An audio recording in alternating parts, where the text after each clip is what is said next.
Hello, everyone. Welcome to another episode of Q&A about business, innovation, and managing life. I see a bunch of questions here. Some of them seem a bit repetitive with things that I've answered before.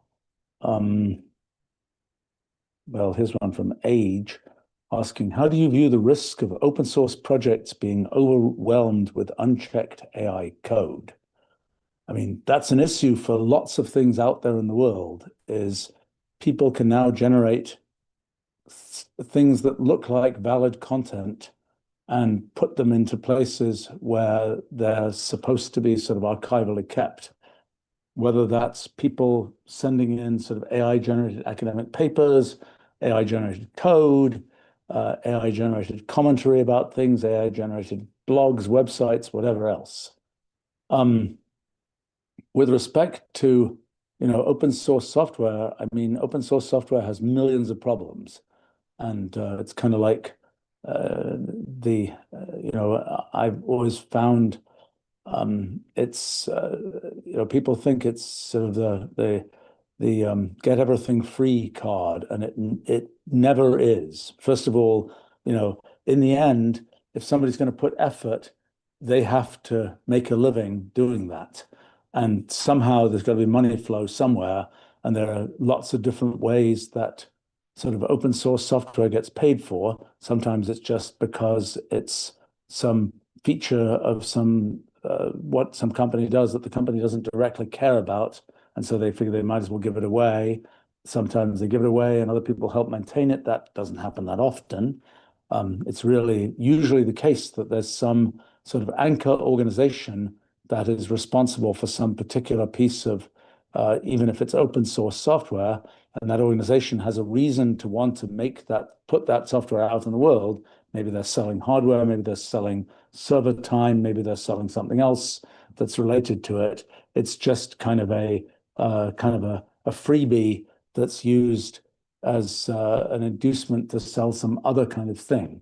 I mean, I think the other thing can happen is people are like, it's sort of a lead generation thing where, oh, there's an open source version of this, but then when you actually want to get it to use in your organization, it's like footnote, you have to pay for this or that other thing, or you have to get this extra version that in fact is quite expensive.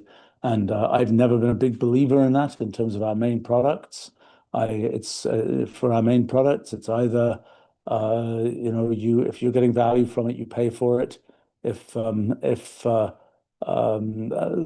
given away some things for free, like access to Wolfram Alpha, for example, and a lot of kind of Wolfram language code is available for free.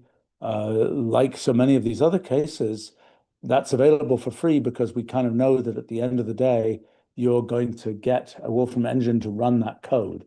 So we might as well give the code away for free. In terms of sort of AI-generated versions of this kind of thing, I would say that people who don't have good practices in terms of the maintenance of their open source repositories surely will get deluged with AI-generated code. I mean, in a company that's trying to make high-quality software, obviously code is being generated by lots of people. Those people are often using AI to help with their coding, but in the end, when you send in a pull request to a source control system, it's the responsibility of the reviewer of that pull request to make sure that it actually works right, and potentially a QA department and so on to make sure that everything is kind of doing the right thing. I mean, those are the things that you routinely have in a kind of properly set up real software development operation. If it's just like, oh, it's a free thing, everybody's just sending stuff in for free, who knows? I think that I don't know what the current governance mechanisms are for different quotes open source software systems. I say quotes because they're all not. If they're truly open, like anybody can just put stuff in there and it's all good for all purposes. Sometimes people make a big deal out of the fact that you can edit the source code in some open source system. Well, in most systems you can't, in fact, because you'll send in a request to make a change and your change will just get rejected. I mean, years ago, we had a bunch of issues actually with the X window system, which was now somewhat defunct, but it's been superseded. But it was the window system used by a bunch of Unix systems. It has I could tell you some personal involvement that I had in the backstory of that whole system, but that's a different story. But in any case, the X window system had absolutely atrocious handling of fonts. And we really needed it to work right in order to support Wolfram language and Wolfram notebooks on various kinds of systems. So we were like, okay, we'll take this thing apart, we'll figure out what's wrong, we'll send in corrections, which we did. And it took, I don't know whether our corrections ever really got handled. But certainly I had talked to the people who were the sort of original creators and maintainers of the thing, and that's what it took, was sort of the personal interaction, literally, I think in person in that case, to sort of say, yeah, you really should fix this, even though we had sent in kind of a, look, we can help you, we've made these changes. So there's certainly some cases, that was a long time ago, there's certainly some cases where there's a lot of kind of well, at least difficulty in somebody just sending in code to one of these systems. I think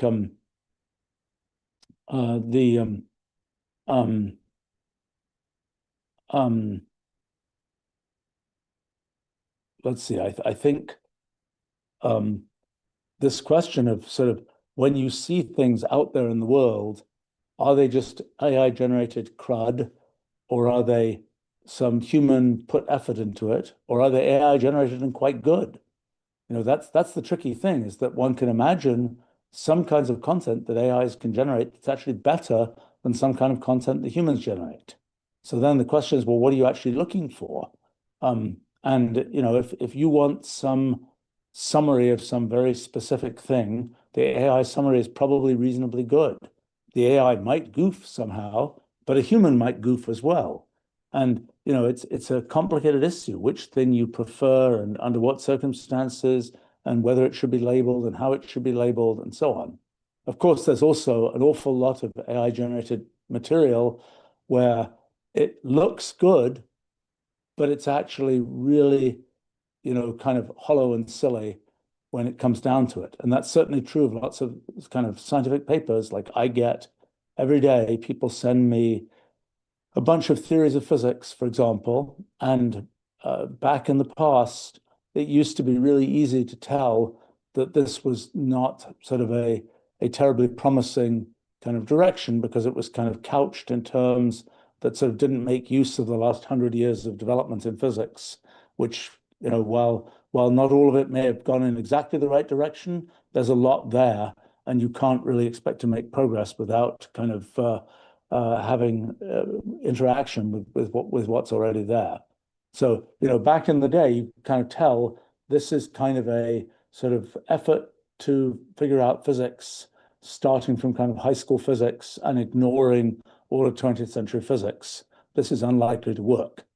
But nowadays, any AI can kind of write something which is kind of statistically like the physics papers that you would find in any kind of preprint collection of physics or something like this. That makes it much more difficult superficially to tell kind of, there's no sort of texture that's different between the thing that could be a really serious sort of effort versus the thing that really is an effort that couldn't really get there. So it's kind of a nuisance.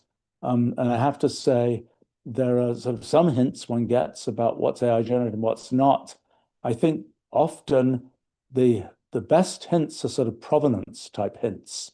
That is, who sent this to me and what, and is it even plausible that this person could have even known what was in this long document? I mean, people who I know send me, happened just a few days ago, send me these giant sort of theory of physics things. And in some cases where the people I know, it's like, there's no way this person even understands what's in this document, let alone is really sort of speaking for it. So then the question is it the case that what if somebody sends you this thing saying, my AI produced this thing? It seems brilliant to me. What do you think about it? What are you supposed to do with this? You could feed it to your own AI, but you also have to kind of use the heuristic of typical things like that you've seen before. What did they turn out to be like? And I have to say that in my own experience of using AIs to do things, there are certain kinds of things where it's a fairly specific task, a fairly specific thing that involves kind of summarizing the literature of this or that thing, where the AI will do pretty well. When it's subtle and when it's kind of a kind of complicated matter of interpretation, it often won't. And when it's more open-ended, it usually won't do well. And in fact, it's often very insidiously kind of eagerly telling you that it's figured something out. And it's even saying, look, I've got this sort of proof that what I figured out is correct. And it takes significant effort to peel that back and see, wait a minute, you just assumed the answer here. You say you've got a proof, but the proof in the middle of the proof just sort of inserted the answer. That's not going to work out. But that takes a lot of effort to untangle. And I suppose I haven't built the tooling really to do this properly, is like have an AI try and check the AI. I mean, that's a very common kind of thing to do in the underlying tooling of AI systems and things we've built that are mixed with Wolfram language and so on. It's have one check the thing that's going on, have an AI check another AI, have actual computation check what the AI is doing, etc. And I suppose one could apply that method. I know that it's becoming an increasingly big problem for example, the academic publishing world, that it's being flooded with kind of AI-generated material. And, it's a subtle business because let's say that English is not your first language, but yet you want to produce a nicely turned out, grammatically correct document. Probably not unreasonable to say, let me get an AI to help polish this to fix my kind of lack of definite articles or my other, little grammatical glitches. Is that an AI written thing? Well, not really. It's an AI cleaned thing. But what's the difference between cleaning and writing? It gets very kind of difficult to define. And then, but I do think that this matter of sort of, partly it's like, okay, do you even understand what the AI has written? That's a good test. I mean, in other words, you read it, and often when I'm asking AIs to summarize areas of scientific literature, for example, I suppose I'm rather particular about this. Sort of anything I don't understand, I don't really believe, and I sort of assume that it could be completely off track. But if I can understand it, it can be quite helpful to me. And it's like, yeah, that's a pretty reasonable summary, and maybe that's even putting some things together that I hadn't thought of putting together. But I know that the pieces of that actually make sense. If you're not in a position to confirm that, then that's a different kind of story. I actually did think about the question of just saying, well, why not have a repository of things that could be AI generated, but then you have to kind of decide how you define sort of what was the human involvement in what was AI generated. For example, you might say you can put up an AI generated document, but you have to include all of the human prompting that you put in to get this AI generated document.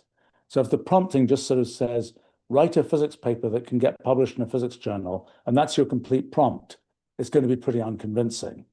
But if your prompt involves these long essays where you're clearly poking at the AI and getting it to do things, well, that's a lot more convincing. Even if the thing that somebody might read at first is just the AI-generated output, because it's nice and smooth and easy to read, but they can go and see, oh yeah, this person did a whole bunch of work kind of poking at the AI to get it to do this. Or so that's one kind of thing of if you have an AI, a repository that can contain AI-generated material, you can do that as show the prompts. There's also the question of, okay, so if you have this AI generated thing, who is actually the author of the thing? Is it, and how much of it is sort of the AI? How much of it is the AI company? How much is the source of the training data for the AI? How much is it the wrangler of the AI who actually got it to deliver this particular result? kind of our notions of authorship kind of change. I mean, I have to say, this is a long-running issue for the last 4 decades with our technology. People use our technology, and often, academic papers they write, many of the things they generate, the plots they produce, the formulas they generate, the tables of data, and so on, these just came straight out of our products, Mathematica, Wolfram language, whatever. And sometimes they'll say in some fields of science, people will meticulously document the methods that they use to get their results. That's particularly true in the life sciences. In other areas, like, I don't know, mathematics or something, it's just all we care about is the final result. And we'll never mention how we got to this result, what the methods were. In mathematics, perhaps to its detriment, papers are just like, these are the facts, not why did we bother to investigate these facts? Not, I mean, there might be a proof that the facts are correct, but there isn't a here's how we got to this result. So there are different kind of standards in different fields, but it's certainly true that a bunch of material in lots of well-known papers that have come out in the last 4 decades have lots of output that just comes straight out of Wolfram language. Sometimes that's mentioned, usually it's not. It doesn't, it's never been something where one said, wait a minute, that should sort of change the authorship of the document. One still has the idea that the human is in charge and they're using Wolfram language as a tool. So in some cases, the human is in charge and they're using the AI as a tool. In some cases, the AI took the reins and it's just like it made up the title, it made up the abstract, it made up the main argument. It's sort of AI all the way down. And so it's a little complicated to see sort of how one deals with that. And I think it's sort of an interesting problem to ask sort of imagine that you had a repository that could include AI-generated material and that unashamedly did that. Then there's the question of, well, this document, how much of this is just sort of AI-generated versus how much of it is the human, and how do you assign sort of authorship to that? I mean, it's worth realizing that there are lots of places in the world where kind of there is a thing out there, but humans sort of process it in some way, and the humans kind of have their sort of stake in the authorship of the thing. I mean, most notably something like photographs. Often people will go out and photograph things that are out there in the world, and it's the case that a lot of sort of the value of the photograph is viewed as being the effort of the photographer to know what to photograph. Now, it gets a little bit more complicated because if you're photographing some painting or some building or something like this, there's the question of sort of how much of what's in there is kind of the brilliance of the architect and kind of their intellectual property, or of the painter or whatever else, and how much of it is the skill of the photographer, so to speak. So it's sort of an analogous case to what one's finding with sort of AIs. There's the AI that's sort of out there as a natural resource in a sense, and then there's what you do with it and what part of it you choose to show and so on. And that's kind of more like the skill of the photographer. So I don't think this is, I think it would be interesting to actually try and formalize some of these things in practice, but that's kind of an issue in the world where sort of there's AI help with lots of kinds of things versus kind of the AI is in charge and the human didn't even read or understand what they generated. And I suppose when it comes to code, the thing, well, there's a thing to say about sort of the use of AI for writing code, which is it's now possible to sort of give some natural language prompt and have an AI make some kind of basic website or do some other kind of standard piece of sort of software development.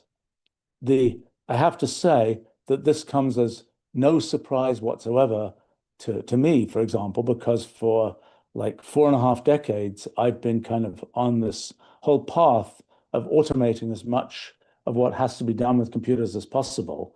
And the fact that, and even in the case of Wolfram Alpha now from 17 years ago, starting to do that with natural language input.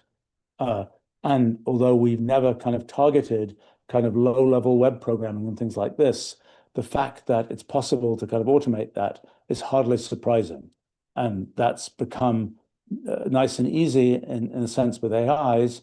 And when the AI puts together that website, you probably, if what you want to do is make a website that looks like this, you don't really care whether that's using React or Angular or JavaScript or has a PHP in it or what's going on inside. What you care about is just you told the AI to make a website that roughly looks like this. You get a website that looks roughly like this. That's what you wanted. All's good.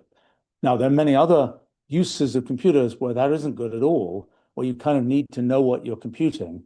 And I have to say, I think that's kind of a very critical and unique kind of value of our Wolfram language technology stack.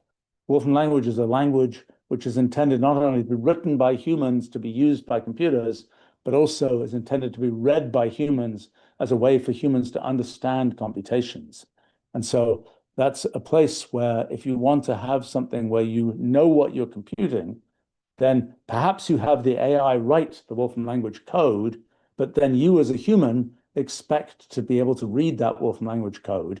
And AIs are reasonably good, but perhaps we'll get better through some things we're trying to do at being able to generate really clear, succinct Wolfram language code. They're not bad at that already. And Wolfram language is sort of so high level that it's sort of easy to make the code short. And that's the natural thing to do. But then the sort of workflow becomes you are, the AI might be generating something, but then let me read that and understand it. It's like before I put this AI generated text front and center on my website, maybe I should read it and try and understand whether what it says makes any sense. Same with computation, but the thing you're reading in that case is the unique language that's intended for computers to execute and humans to read, which is Wolfram language. And so that's a sort of important use case for our technology, which I think is increasingly becoming clear. And I think when the original question had to do with sort of AI slop in open source repositories, and I think that's another case where if it's Wolfram language code, somebody might actually understand it. If it's low-level C code, it's much more challenging to understand that. And it's much harder to foresee whether what it does is what you wanted it to do. So you're much better off if it's a short, succinct, very high-level piece of code that you're sort of considering for the repository than some 4,000-line blob of complicated interwoven C code with lots of weird, GPU stuff in it and who knows what else. I mean, it's an interesting question when you kind of are going to sort of post a piece of code to a repo or something. You might be doing continuous integration where you're testing the code before you commit it to the repository. How well is that going to work? Well, often what happens in modern times is the AI writes the code and the AI also writes the tests for the code. And it's like, was that kind of a clean room type thing where the AI is independently writing the tests from writing the code? Well, maybe a little bit, but it's a little bit of an inside job, so to speak. But then the question is, well, you've got some code, and let's say that you generated hundreds of tests for this piece of code. Do those tests guarantee that the code is actually correct? That's an interesting question, because among other things, the tests have to be testing with respect to some specification, but the specification also has the possibility of being wrong. And what language is the specification written in? You can say, make me tests that test whether this code is going to crash.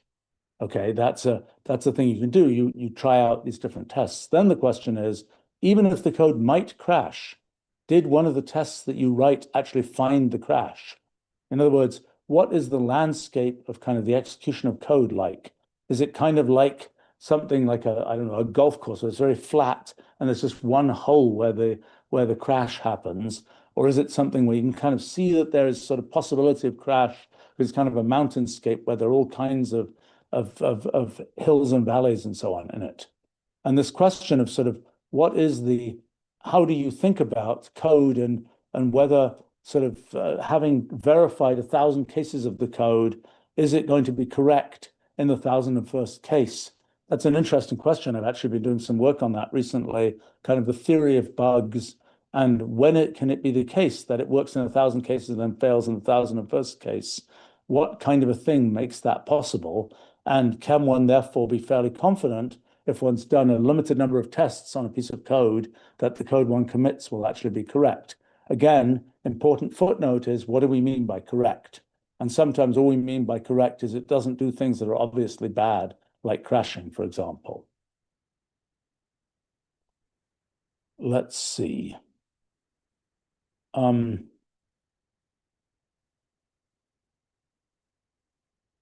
Let's see. Brady is asking, should we worry that AIs will learn which particular ways they can manipulate each of us to believe that the AI is smart more easily than it will learn actual smartness?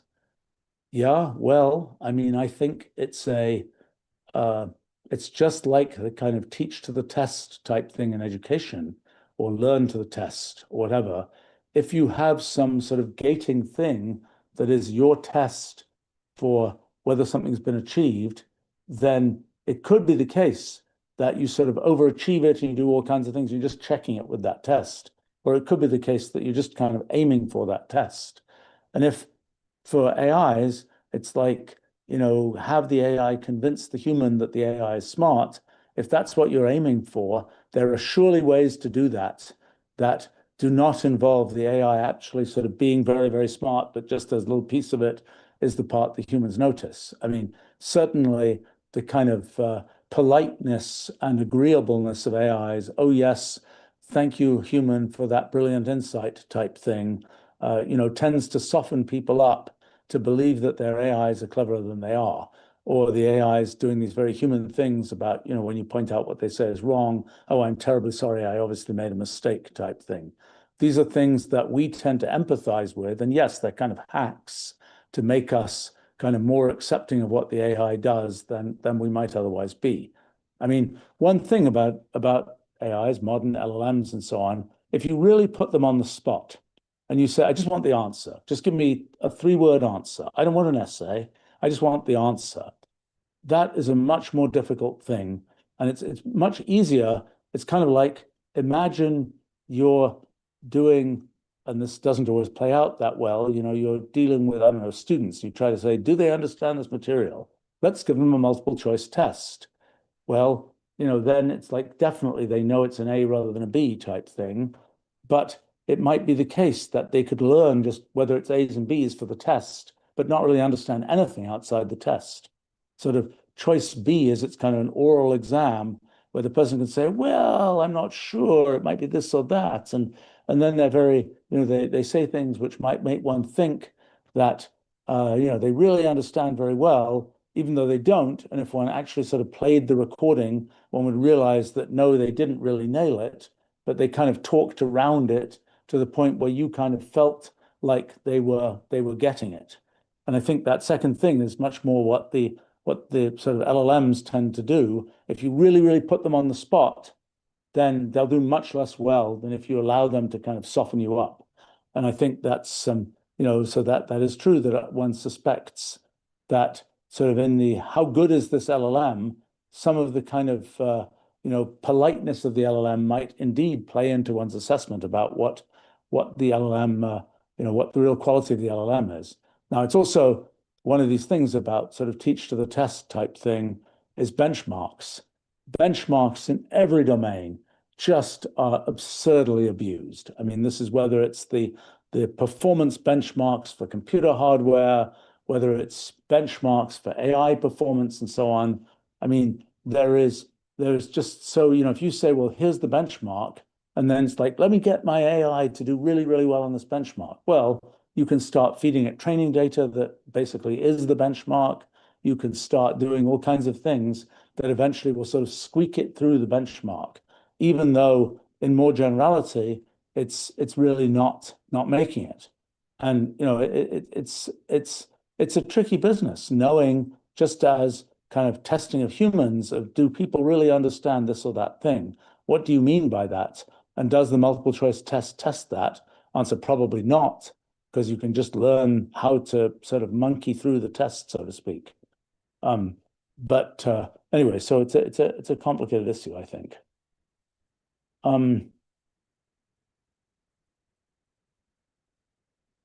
James asks, if software is open source, who really owns it? Well, it's a good question. I mean, people, it's a mess. I mean, I'm reminded of one open source package that for 30 years, the main authors of it have wanted us to make use of it for some specific functionality in Wolfram language, and we want to make use of it. But when it comes to our legal department and is it okay for us to use this, we want to know, because it requires sort of an exception to the sort of published license agreement for the software. But the people who actually wrote the software say, yeah, we'd like you to do this. Say, okay, so write us a letter that says we can do it. Say, well, we can't really do that because it's really been put out in the sort of public thing, and we don't really know who can sign that letter to say that it's okay to make an exception to the usual license agreement. So that's kind of a particularly messy case where it's kind of like you don't know, there's nobody out there who can actually agree because nobody actually owns the thing, and nobody can sort of, even though it makes no sense because it was sort of put out, well, it's almost free for people, but there are these exceptions, and it can't be used for this and it can't be used for that. Well, once there are those exceptions, you better have set it up, except they didn't in this case, set it up so that ultimately somebody is capable of saying, well, actually, you can do this or that. So I mean, it's always tricky. There are different, there's sort of a standardized set of license agreements that people use, the GNU public license and the lesser GNU public license and Creative Commons licenses and so on. And some of these, I think, have been sort of fairly carefully crafted. Some of them were originally written as kind of acts of rebellion, in a sense. And so they maybe weren't as carefully crafted in terms of making sure that there are these threads where you can kind of make changes and things like that. I mean, it kind of reminds me of the constitutions of countries, where it's like, okay, we've got this constitution, but maybe there's going to be something, and that's how we're going to govern our country. But maybe there's something wrong with the constitution. How do we change it? I remember looking at this a number of years ago because I was interested in kind of what would happen if you tried to make an AI constitution. That's a slightly troubled kind of concept to begin with, but let's imagine you were doing that. It's like, let's say you do it, and that constitution is burnt into the code of all AIs, and the AIs are sort of in control. Then how do you deal with that? Because, in 2026, 2027, whatever, we create the AI constitution, we burn it into all AIs. The AIs say, these are the rules. This is how we're going to operate. And you say, but wait a minute, those rules weren't right. We want to change them.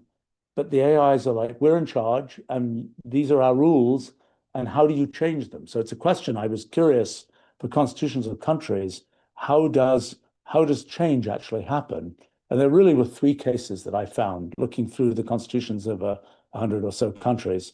The one case is a supermajority of some sort of governmental democratic thing can change the constitution. That's one model.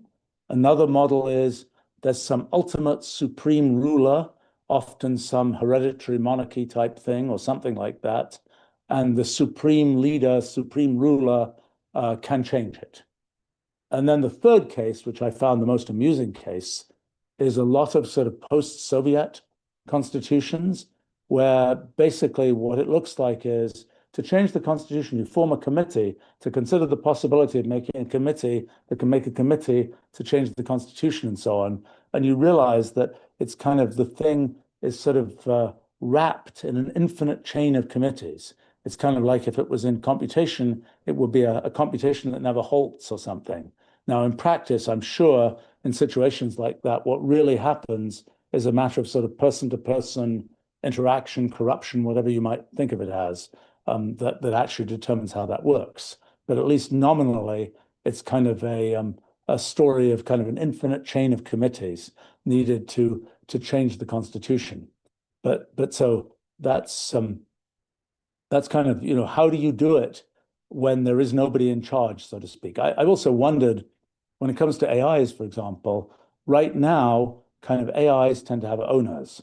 And in the end, you can't say, oh, my AI did it. This is going to be interesting because it'll be tested, I'm sure. My AI did it. I'm not responsible. Is the manufacturer of the AI responsible? Is the owner of the AI responsible?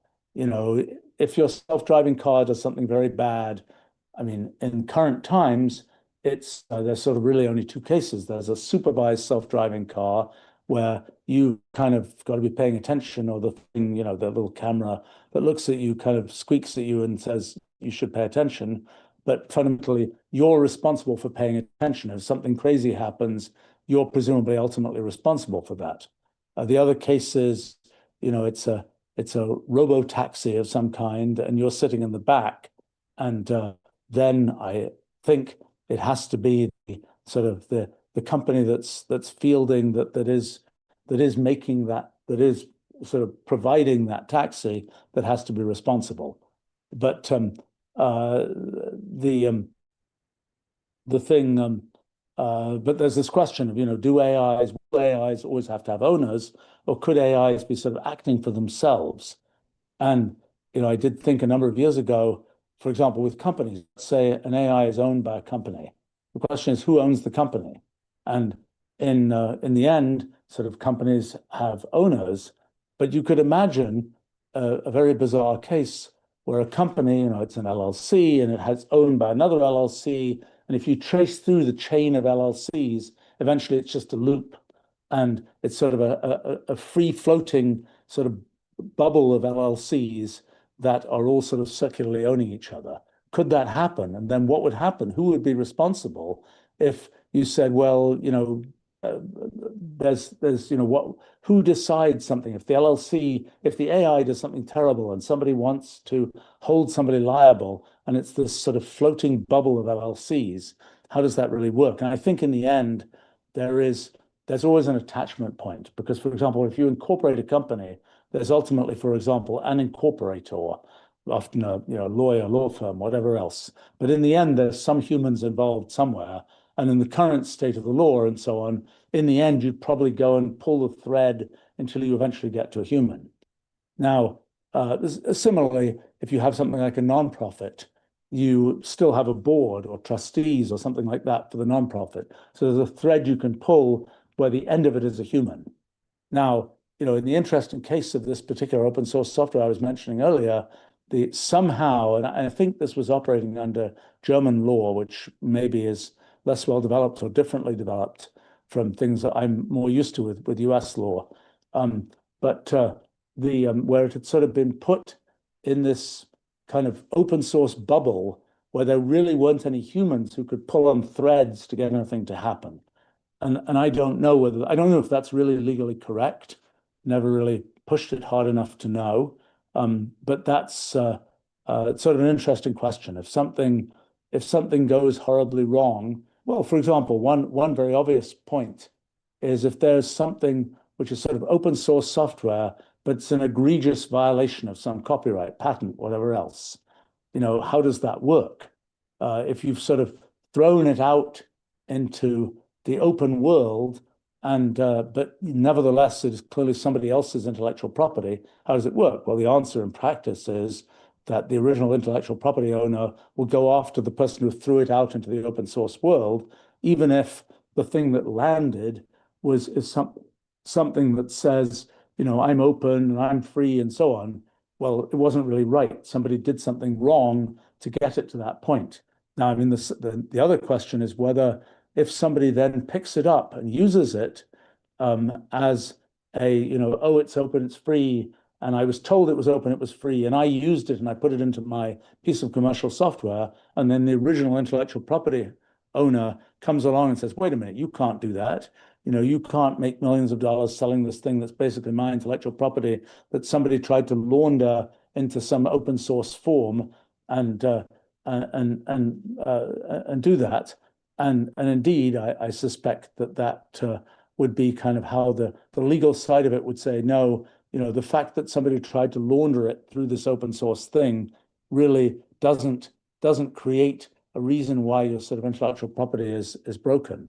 I mean, there are plenty of cases. I mean, this is certainly something, I don't know, Wikipedia, particularly its earlier days, was a very common laundering site for, take things that were in kind of some obviously copyrighted thing, including a bunch of material of ours, I might say, and just sort of put it there where it kind of is, doesn't really seem like it has an owner, and then make use of it somewhere else. So it's kind of a a bit of a cheat. Anyway, let's see.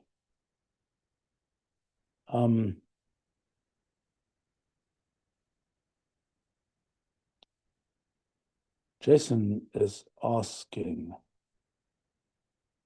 or saying, today there are several prompts that prevent the AI from agreeing with you and always telling you that your ideas are great. So it becomes more reality-based.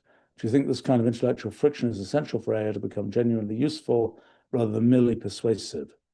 I don't know. I mean, if you deal with people, some people are always very contentious and always disagree with you. Some people are always very agreeable and agree with you. And I think, one can work with both of them. And in some cases, just because they agree with you doesn't mean you should say, oh, that means my idea is right. And just because they disagree with you, that doesn't mean you should assume your idea is wrong. I think adapting to the personalities of humans is similar to the adapting to the personalities of AIs. I don't really see maybe some people who see AIs flatter them aren't used to being flattered, and maybe that creates a more complicated dynamic than it might. Just as I know from just the world as it is, that there, in I don't know, intellectual academic field, there might be people who basically have never had people disagree with them, or never had people sort of point out why what they're doing might not be right. And so it's sort of very shocking to them when that happens. And probably similarly with in a lot of situations, I'm not sure that people are really exposed to lots of people saying, "Oh, that's a really good idea." I mean, somebody like me ends up with more of that exposure because I'm generating ideas all the time and working with people on them, and so somebody like me is much more used to people saying that's a stupid idea or that's a great idea or whatever many times a day. But I'm not sure that that's the typical case. And people who are using AIs and where the AI is telling them that's a brilliant idea, that may be the first time in the year that they've heard that. And so it probably has more effect than it does if you're, dealing with ideas all day, every day, so to speak.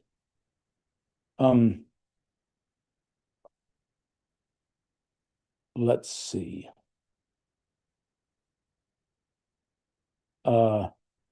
LC is commenting, using AIs and LLMs for anything real, really novel, requires a lot of pushing back against the training and biases. Yes, absolutely.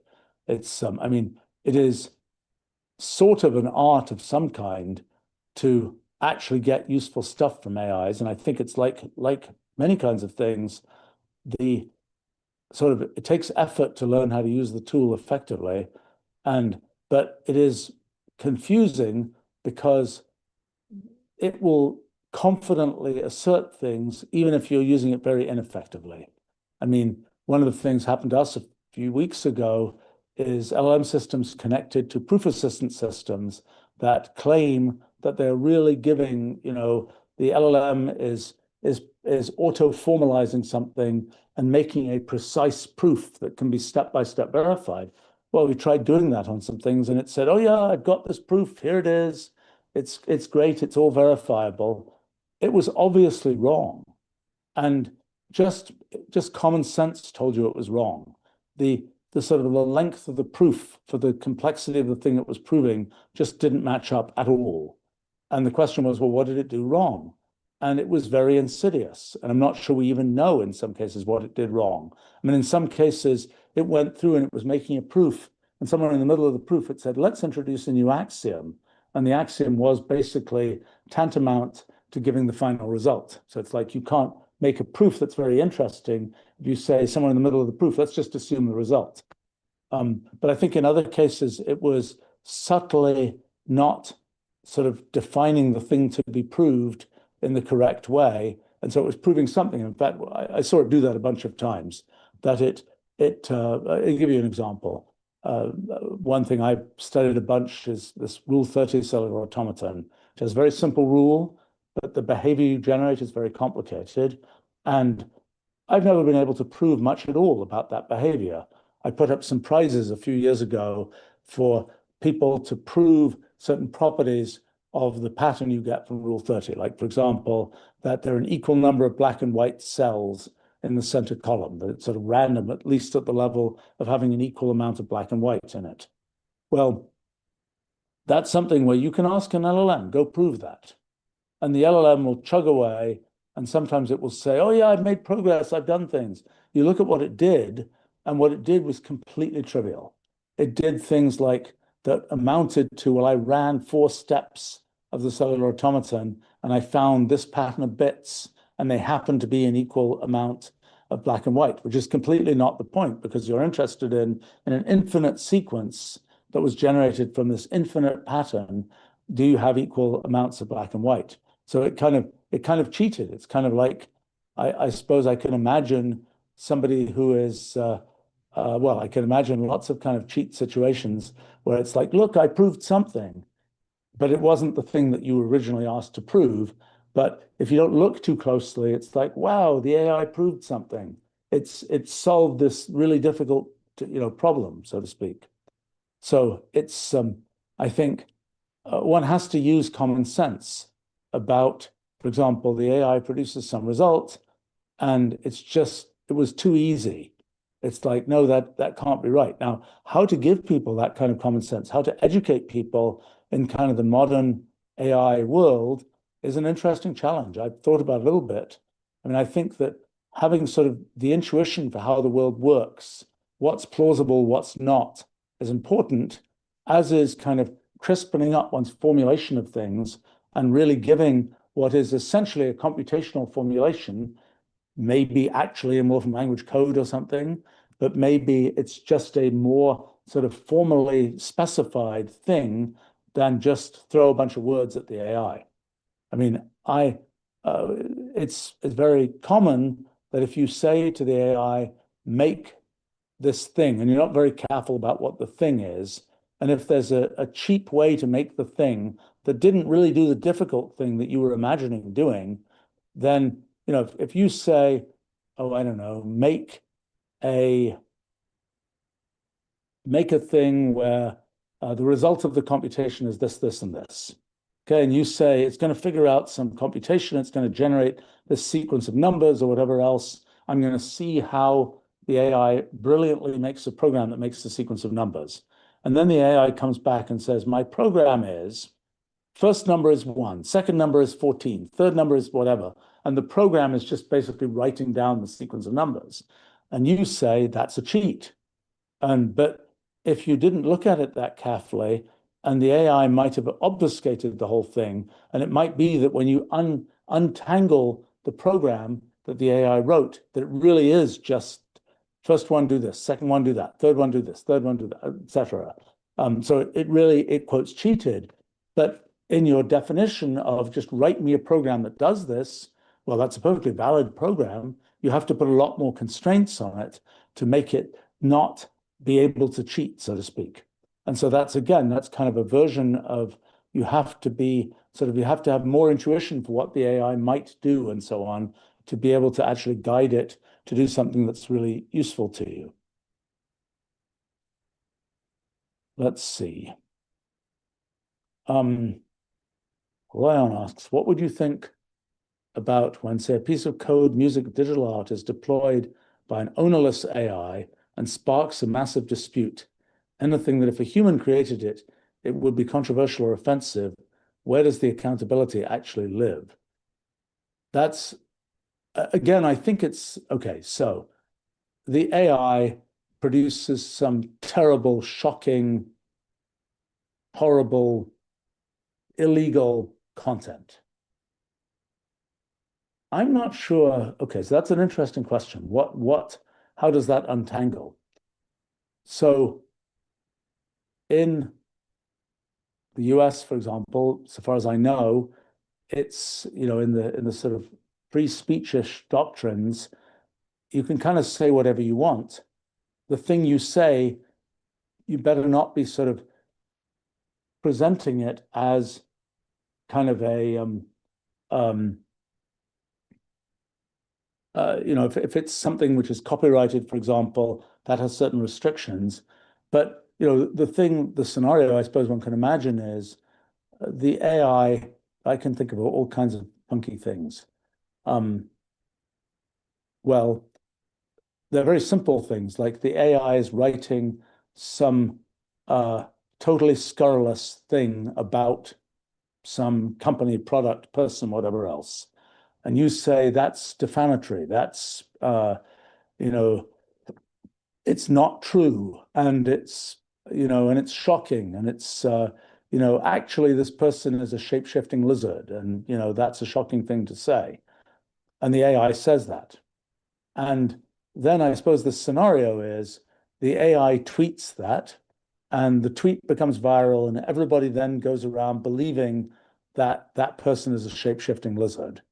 Um, and then you ask, well, who's kind of responsible for that? Uh, and that's not really a case where it doesn't quite carry the the force of having it's like all kinds of crazy things get said on social media, and there isn't really, like you said, a shocking thing, and so that's bad. At least not in the US. I mean, there are other countries where things are considered to be, it's just illegal to say that, to make some statement about this or that thing, whether it's about the government or whether it's about some policy or whatever else. You just can't say that. Um, and so what happens if the AI just says that? Well, this is something that's certainly come up for AI companies and so on in those countries. And I think it's sort of a thing that's being steadily attempted to be hashed out. But let's say that the AI manages to avoid, I mean, there are different issues. One is it doing something which is criminal in that country? Another is it doing something which is kind of generates liability, civil liability or something to somebody there?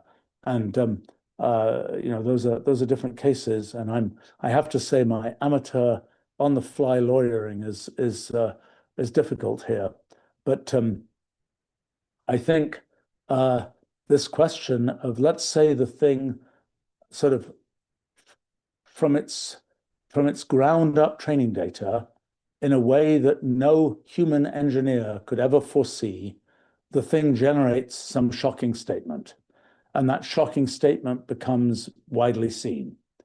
Then the question is, kind of, is that who's responsible? Well, if a human said, well, I'm going to look at the 10 things this thing produced, and I'm going to pick the one that I think is going to make the most viral tweet, then obviously that human is responsible. If it was just agent, the agentic system just spontaneously itself came up with the thing, it's an interesting question. Let's imagine that you could go back and you found out that the prompt said, make some terrible statement that's absolutely illegal in country X. Let's say the prompt said that, and then the AI goes and does it. Then presumably in that case, it will be reasonable to say the person who prompted it to do that is responsible for what it did. If, on the other hand, the person with all the best intentions says, write something about the history of this and that and the other, and the thing, as a result of that, generates something incredibly shocking, who's responsible in that case? I think it's hard to assign kind of responsibility unless there is some kind of chain where somebody let it out and knew they were letting it out. I mean, I suppose it's the issue of, did you do it on purpose, or was it an accident? In some sense, what comes out of the AI at some level might be thought about as being like an accident. So let's peel this back a little bit in a more foundational way to think about when are you really responsible? What you take certain actions and certain things happen in the world. And the question is, are you responsible for what happened? In other words, if you sort of put a, I don't know, you put a banana peel somewhere, and that's probably a bad example because you don't put banana peels anywhere unless you want people to slide on them, so to speak. But let's say you did something sort of with the best intentions. You put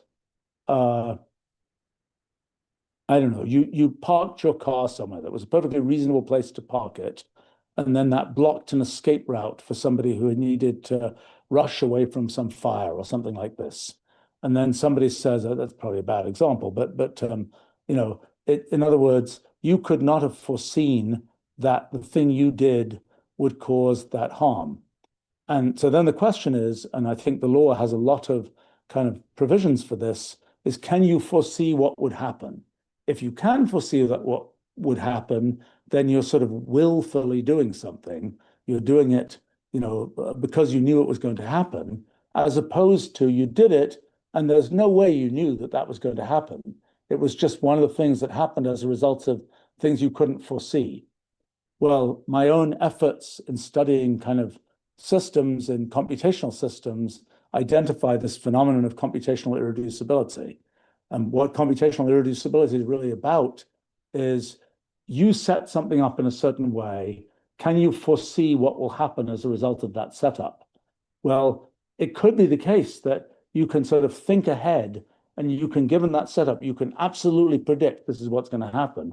Or it could be that it's computationally irreducible and that to know what happens, you just have to run each step and see what happens. So in the case where there is computational irreducibility, one could argue that it's hard to hold the originator liable. In other words, you could say, I set up these rules, but I couldn't know what they would do. And I couldn't have known what they would do. So it's something that is really just an accident or something which, in other settings will be thought of as sort of an act of God. It's something that comes in from it is not something that is a thing induced by human effort, so to speak. Even though you might have set up those underlying initial rules, but you couldn't have foreseen what would happen. Now you could say, but the very fact that you can't foresee what will happen means you shouldn't have done it this way. That is, if you say, I'm going to kind of build this piece of a building and I set it up in a computationally irreducible way so I can't tell what would happen, people would say, well, that's not good enough. You have to be able to tell that it won't fall down in order to be sort of validly signing off on these engineering plans for this building. It's not good enough to just say, well, I set it up this way and I don't know what's going to happen. But there are plenty of other cases where you set it up in some way and it's not, you're not guaranteeing what will happen. It's not the nature of the thing you're doing to be able to make that guarantee. So I think the answer to this question of, when are you responsible is if there's a sort of thick, if what you did was what you had to do to get any of the results that you wanted to get in order to even to run your AI, that you needed to sort of put yourself open to a bunch of computational irreducibility, then sort of just to do what you were trying to do, which was a reasonable thing, let's say, you opened yourself up to computational irreducibility, but there was computational irreducibility, and so you couldn't have foreseen what that would do. Now, if you insist, well, you have to check the result, then obviously you're on the hook for checking the result. But if it's just like it was just run and there was computational irreducibility and you sort of couldn't have known what would happen, then I think it would be fair to say you're sort of off the hook. That's then, see in a sense, it's related to human responsibility as well. If you say about a human, you say, why did you do that terrible thing? And the person says, well, it was just something in me that made me do that terrible thing. Then you would say, well, you're responsible. There's nothing. But then the person could say, well, I did that terrible thing because, I pushed that button because somebody was pushing my hand to push that button. And then you say, well, that it wasn't me that was responsible. It was the person who pushed me who was responsible. And that sort of generalizes a bit more to say, this terrible thing happened to me, and therefore sort of the echoes of that thing that happened to me caused me to do this other terrible thing in the future. So in a sense, it's not fundamentally me that's responsible. It's fundamentally this external thing that happened X number of years ago, which was not me, but was imposed on me that caused me now to do this other thing. And then there's the question of sort of, does that absolve you of certain responsibility that there was this thing that imposed itself on you that then had this cause for you? So the same kind of thing will happen for the AIs. That is, to what extent is the thing that is coming out the result of sort of internal grinding inside the AI, sort of computationally irreducible grinding inside the AI, and to what extent is it somebody kind of tipping the scales, putting their finger on the scales, late in the process. So this came up. I did some testimony actually for the US Senate back in 2019, where some of these kinds of things came up about kind of the ranking of content in social media and search engines and things like that. And there's sort of a question of, if you can see the code that did the ranking, does that then allow you to know how the thing will work? Well, in some cases, you could see the code, and if the code has an if statement in it that says, if it's John Smith, hide it, and if it's Fred Jones, put it at the top, and it's right there, and you as a human can see that in the code, then yes, you can tell that something sort of scurrilous is going on. But if what's in the code is just some ground up neural net type thing, you can't tell whether something scurrilous is going on. Now, again, if you looked back at the cause of the thing, if you found that reinforcement learning had been done, that somebody had made a neural net, and then they'd run a reinforcement learning loop that had tried to make sure that Fred Jones goes to the top type thing, then indeed, again, one could say, yes, that's a place where sort of the finger was put on the scales. You can see what happened. It's something imposed from the outside. But if it's something which just sort of the whole AI was sort of created from all of its disparate sources and so on, it just learnt from its natural life in a sense, and nothing was really no fingers were put on scales type thing, then it's much harder to be able to sort of attribute blame for what happened in the system. Let's see. George is asking, what's behind the fact that current AI systems can produce completely different levels of reasoning and accuracy when asked the same questions in different languages? Well, I think the point is that one might have thought that there was some sort of intrinsic language-independent representation of meaning out there that the AIs are plugging into. Actually, we don't really know if there's some intrinsic, universal, language-independent kind of framework of meaning that can exist. Actually, I've been interested in that question for several decades, and actually we have a project that's been running for quite a few years now to really nail that down and to try and sort of build a layer, sort of a language-independent, sort of symbolic representation of meaning that doesn't depend on the words in English versus the words in French and so on. But it is not self-evident, and it hasn't been philosophically, that there is a meaning, that there is something which is sort of pure disembodied meaning independent of language.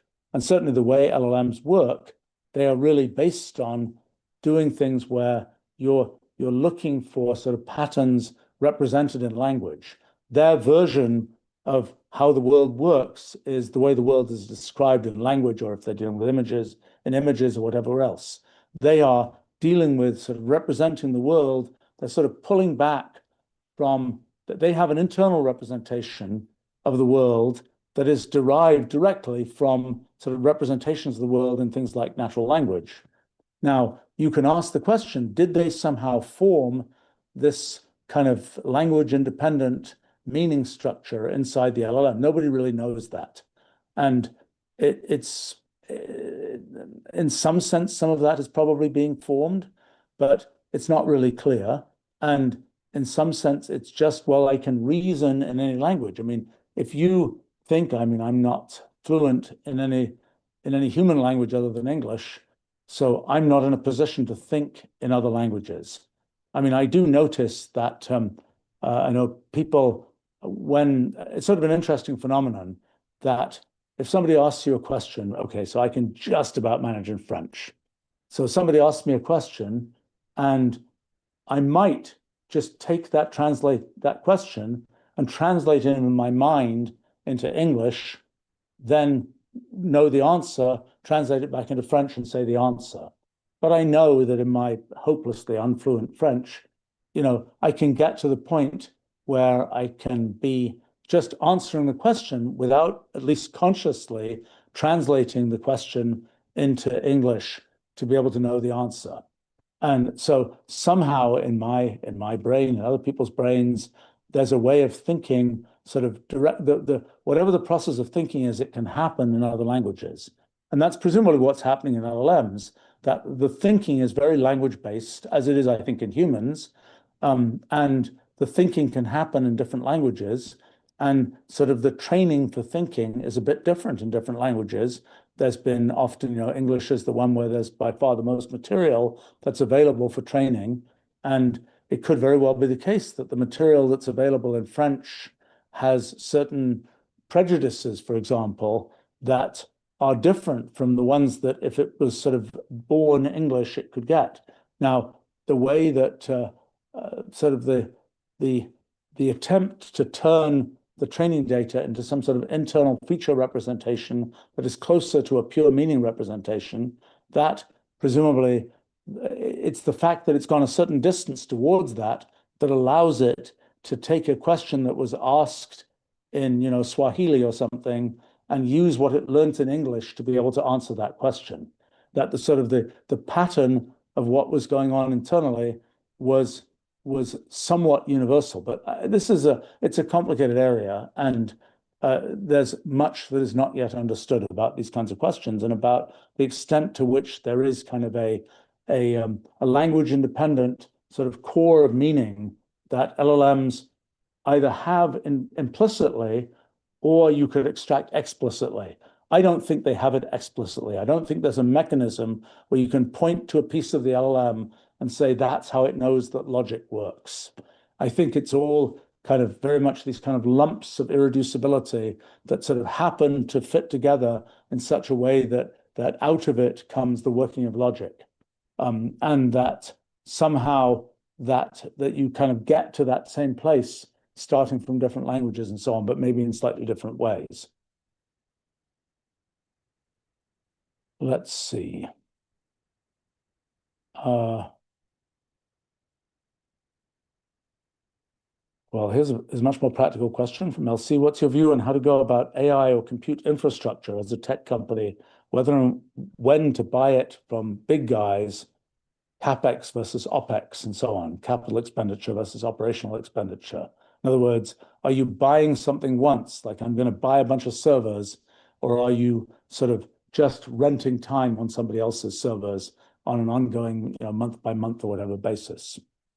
Well, it's an interesting question. I mean, there are a lot of different kind of curves that are moving in different directions. That is, it's like, well, models are getting more efficient, so it's getting cheaper to run things. I think there are a number of thresholds.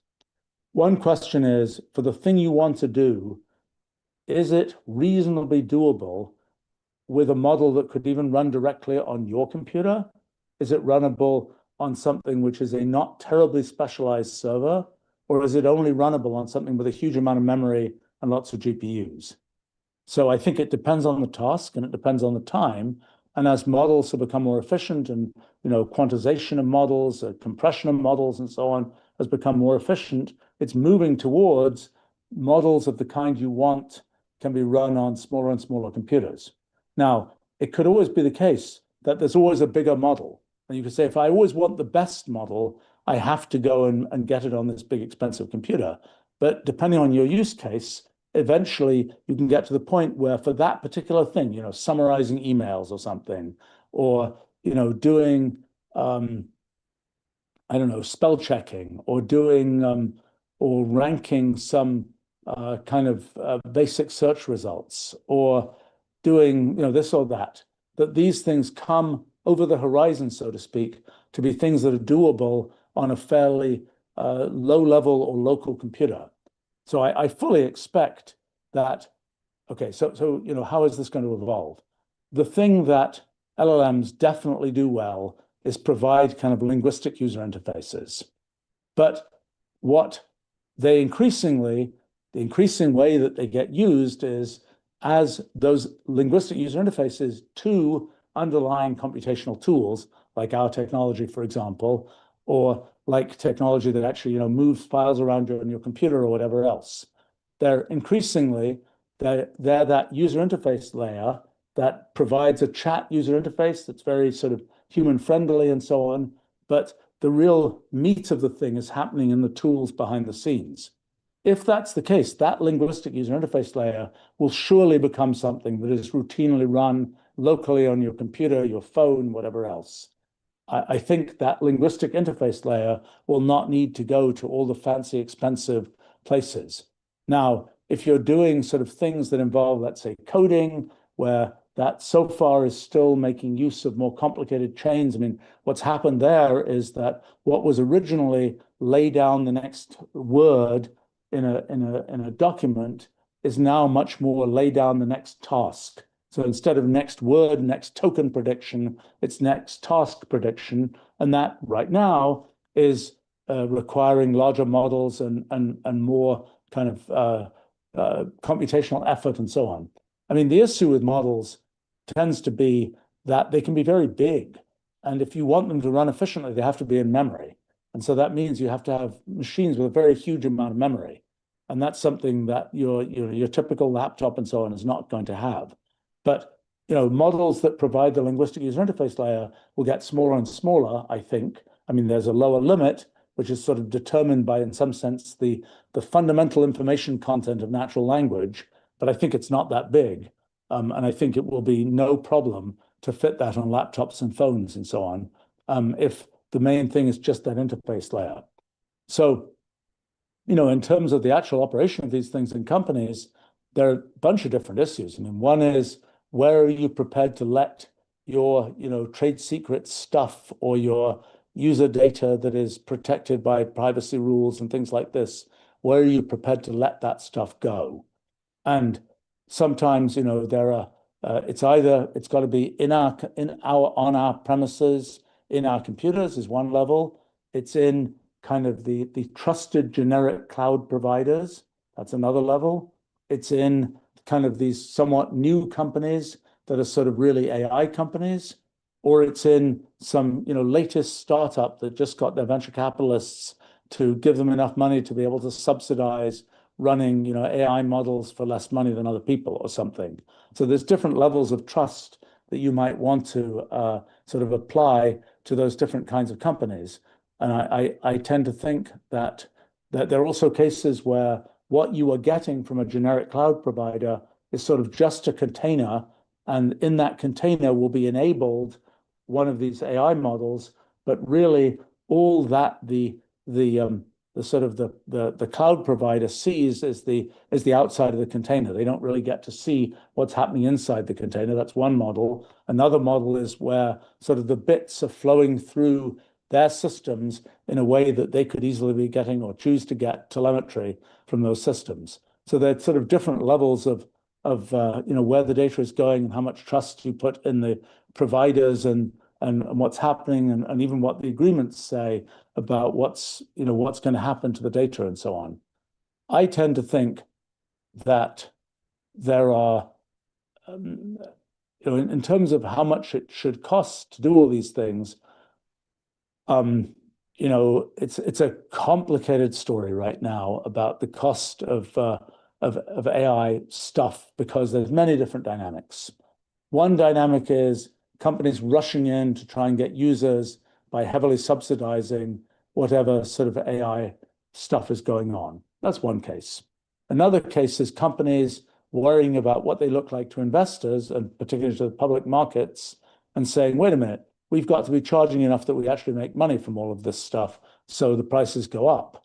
and the prices can go up to be generating large profits versus what can happen in the other case where you're sort of trying to buy market share and just get users and where your profit is definitively and purposefully negative. So, there's a question of sort of what will happen to those prices because there are two different forces going on there. What you see happening a lot in the AI world right now is endless hosting providers. And, often, companies will be created with the best of intellectual objectives of some very elaborate sort of story about the amazing intellectual things that are going to happen. They get a bunch of venture capital, and then in the end, they turn into hosting companies where that venture capital is being burnt, essentially attempting to buy market share by selling the kind of AI inferencing at sort of below cost or whatever else. That's another complicated dynamic. But right now there's it's very much in the people are saying we're raising huge amounts of money to build data centers. That's a complicated story because there's a lot of circular deals involved in that kind of thing, and it's not clear that is really a matter of we really want to build the data centers versus we want to have so much money flowing through the system that the things that sort of are connected to the money flowing through will make money and so on. It's a complicated kind of set of things that are happening there. But and then there's the question of if AIs get more efficient, what happens to all the capacity of these data centers?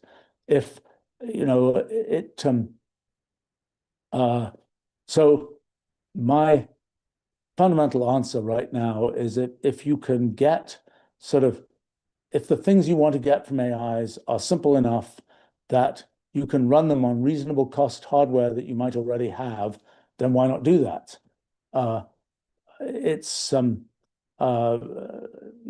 We haven't yet invested big time in local AI hardware. We've invested a small amount in that. I mean, for example, for something like Wolfram Alpha, we've never used outside hosting providers.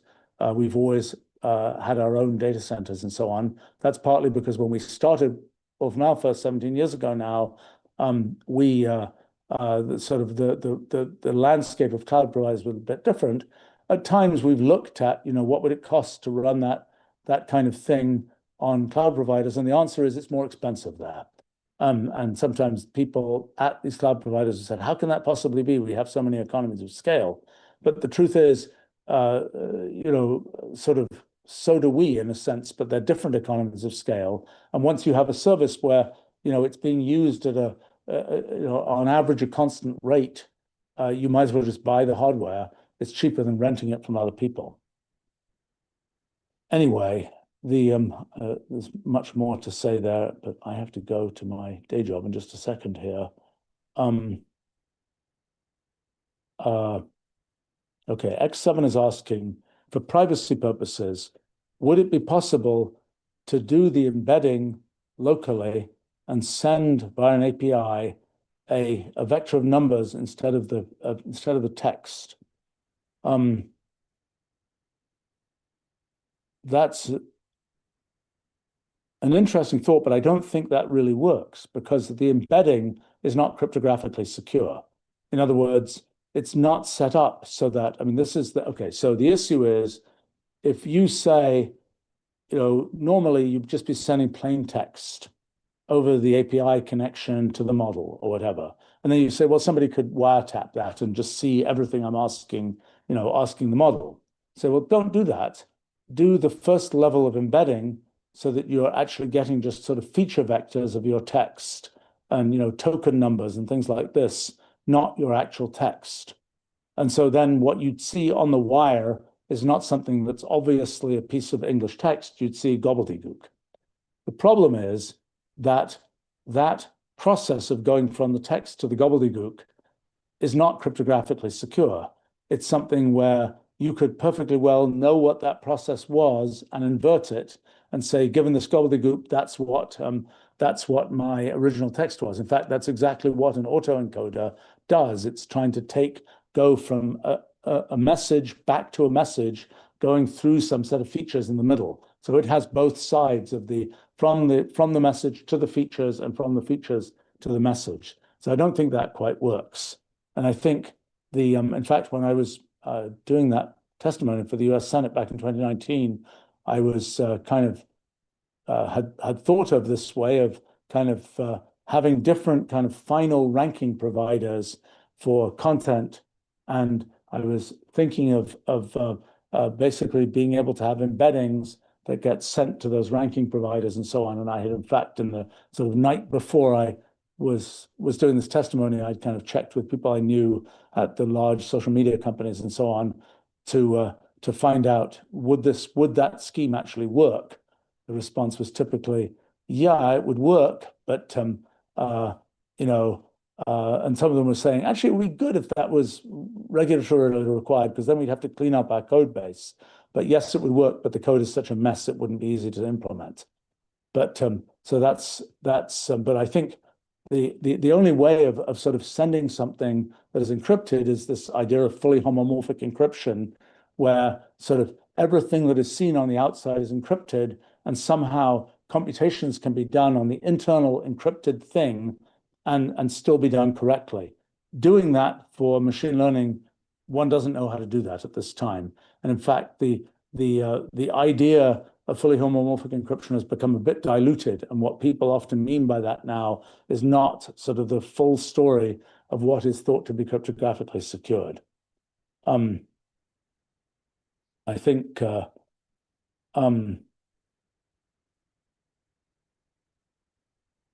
yeah, it's